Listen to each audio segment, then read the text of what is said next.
नमस्कार दोस्तों। आज की ये हॉरर स्टोरी होने वाली है हमारे ही भारत देश के एक ऐसे राज्य के बारे में जहाँ की कहीं डरावनी कहानियाँ तो धार्मिक स्थलों से जुड़ी हुई कई मान्यताएं और कहानियाँ हमें देखने को मिलती हैं। इसी राजस्थान की भूमि की हम आज बात करने वाले हैं।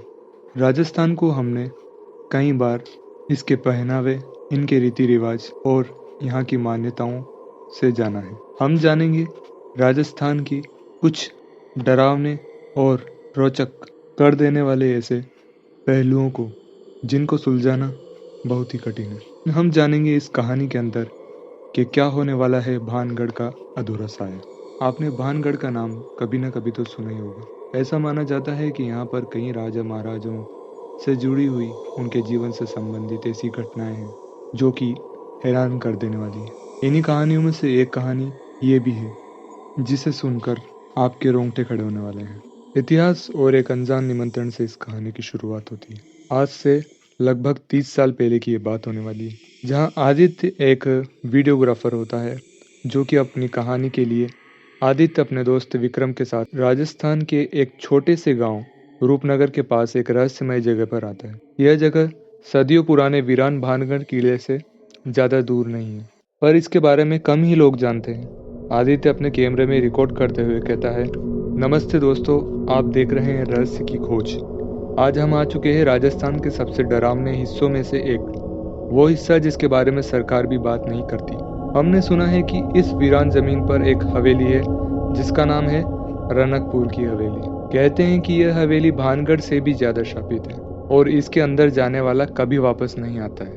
विक्रम, जो कि थोड़ा डरा हुआ था, फुसफुसाता है, यार आदित्य, मुझे यह सही नहीं लग रहा। रात के 11 भी बज चुके हैं, यहाँ भयानक सन्नाटा है। गाइड ने भी हमें यहाँ तक छोड़ दिया है।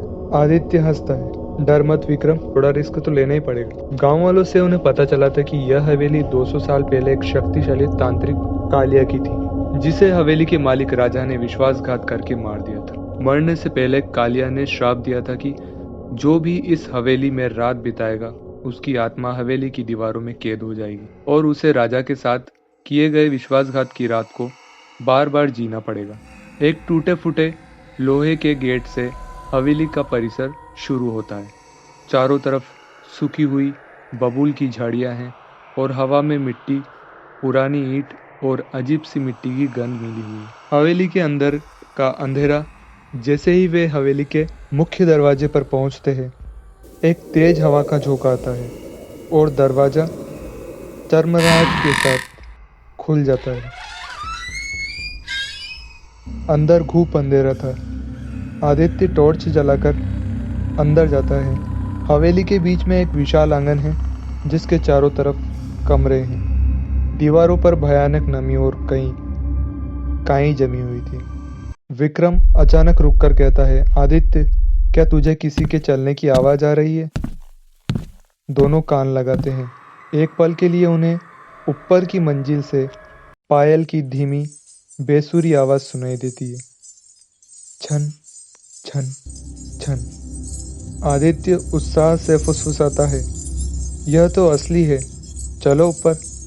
जैसे ही वे सीढ़ियों पर कदम रखते हैं, पायल की आवाज बंद हो जाती। सीढ़ियां इतनी पुरानी है कि हर कदम पर क्रिक की आवाज आती है। ऊपर पहुंचकर वे एक बड़े हॉल में आते हैं। हॉल के बीच में एक टूटी हुई पालकी और एक पुराना काला पड़ा हुआ शीशा रखा है। आदित्य शीशे में टॉर्च मारता है। देखो विक्रम, इस शीशे की बनावट कितनी अजीब है, बिल्कुल पुराने जमाने की। तभी विक्रम की नज़र जमीन पर जाती है। आदित्य, जमीन पर ये क्या है? जमीन पर ताजे खून के धब्बे दिखाई देते हैं, जैसे किसी को घसीट लिया हो। इससे पहले कि वे कुछ समझ पाते, हवेली के मुख्य दरवाजे के बंद होने की भयानक आवाज आती है, धम। वे भागकर नीचे आते हैं, लेकिन दरवाजा अंदर से बंद होता है। आदित्य घबराकर दरवाजे को पीटता है। यह क्या मजाक है? कोई बाहर से दरवाजा खोलो। अचानक हवेली के अंदर का तापमान तेजी से गिर जाता है। उनकी सांस से भाप निकलने लगती। एक धीमी, भारी और गहरी आवाज पूरे हॉल में गूंजती है, जैसे हवा की सरसराहट हो। स्वागत है मूर्ख मनुष्यों। तुम उस कालिया की हवेली में हो जिसे विश्वासघात से मारा गया था। तुम अब मेरे हो और तुम्हें उस रात को बार बार जीना होगा। विक्रम चिल्लाता है, आदित्य यह क्या था? हॉल में चारों तरफ हवा में अजीब सी आकृतियां तैरने लगती है। तभी उन्हें सामने एक भयानक दृश्य दिखाई देता है। यह किसी फ्लैशबैक की तरह है, लेकिन पूरी तरह से असली लग रहा है। वह देखते हैं सामने एक डरावना लंबा काला आदमी खड़ा है। यह तांत्रिक कालिया ही था। उसकी आंखें जलते कोयले जैसी लाल थी। उसके सामने एक राजा और रानी, हवेली के मालिक, घुटनों के बल बैठे हैं और दया की भीख मांग रहे हैं। रानी रोते हुए कहती है, हमें माफ कर दो तांत्रिक। हमने तुम्हें केवल इसलिए कैद किया था क्योंकि तुम शक्तिशाली हो गए थे। हमें छोड़ दो। कालिया जोर से हंसता है।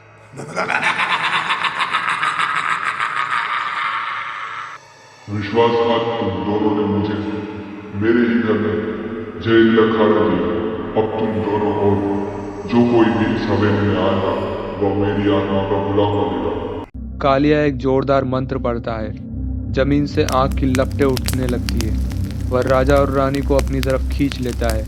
उनकी चीखें गूंजती है। जैसे ही ये दृश्य खत्म होता है, आदित्य और विक्रम कांप रहे होते हैं। तभी विक्रम को महसूस होता है कि उसके पैर जमीन से चिपक गए हैं। वह चीखता है, आदित्य, मैं हिल नहीं पा रहा। आदित्य टॉर्च घुमाता है।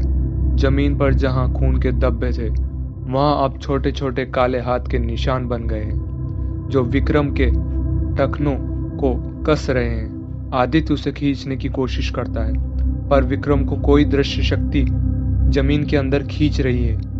विक्रम रोता है, आदित्य भाग जा, मुझे बचाना मुमकिन नहीं। आदित्य देखता है कि हवेली के उस पुराने शीशे में अब केवल उसकी आदित्य की परछाई नहीं है, बल्कि उसके पीछे एक धुंधली काली तांत्रिक की आकृति खड़ी है। वह डर के मारे चीखने लगता है। उसे एक मीठी लेकिन उदास आवाज सुनाई देती है। यह आवाज उस रानी की है। भागो, अंधेरे कोने में मेरा लॉकेट है। यह तांत्रिक की शक्ति का स्रोत है। इसे तोड़ दो, तभी बच पाओगे। आदित्य उस अंधेरे कोने की तरफ दौड़ता है, जहां एक छोटा सा लकड़ी का बक्सा रखा है। वह बक्सा खोलता है और उसमें से एक टूटा हुआ पुराना चांदी का लॉकेट निकलता है। जैसे ही वो लॉकेट को जमीन पर पटकने के लिए हाथ उठाता है, तांत्रिक की आवाज हवेली को फाड़ देती है। नहीं, तुम मेरी शक्ति नहीं ले सकते। मैं तुम्हें भी यही दफन कर दूंगा। कालिया की काली छाया पूरे हॉल में फैल जाती है और सीधे आदित्य की तरफ पड़ती है। आदित्य आखिरी दम लगाकर जोर से लॉकेट को फर्श पर फेंक देता है। ठक! चांदी का लॉकेट टूटकर दो टुकड़ों में बट जाता है। एक भयानक चीखती हुई आवाज आती है, जैसे किसी आत्मा को जलाया जा रहा हो। हवेली की भी सभी लाइटें एक साथ बुझ जाती हैं। अगली सुबह गांव के कुछ लोग टूटे हुए गेट से हवेली के पास आते हैं। उन्हें हवेली के बाहर आदित्य बेहोश मिलता है। उसके हाथ में कैमरे और छाती पर चोट के निशान है। पुलिस भी वहां पर आती है, हवेली के अंदर की तलाशी लेती है, लेकिन विक्रम का कोई नामो निशान नहीं मिलता। हवेली के बीच में केवल एक टूटी हुई पालकी और एक पुराना काला पड़ा हुआ शीशा है। आदित्य होश में आने पर बार बार एक ही दोहराता है कि तांत्रिक ने ही उसके दोस्तों को गायब किया है।